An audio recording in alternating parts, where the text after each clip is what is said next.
Block 1, core chassis and front end. ESP1, carbon titanium monocoque.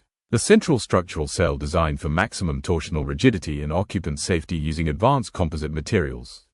ESP2, steering linkages and geometry.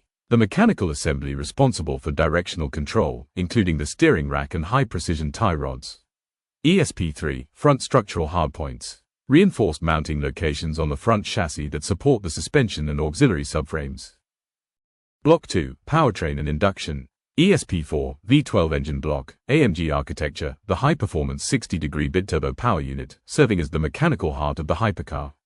ESP5, induction system and charge air cooling. The intake manifold and intercooler circuit designed to optimize airflow and thermal management for the twin-turbo setup. ESP6, transverse gearbox assembly. The sequential transmission system mounted transversely to optimize weight distribution and rear axle packaging.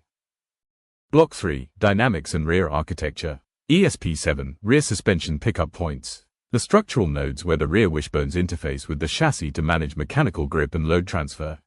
ESP8, adaptive damping system. Electronically controlled dampers that adjust in real time to maintain vehicle stability across various aerodynamic loads. ESP9, carbon ceramic braking system. The final stage of the sequence, featuring ventilated ceramic matrix composite discs and high-performance calipers for extreme thermal resistance.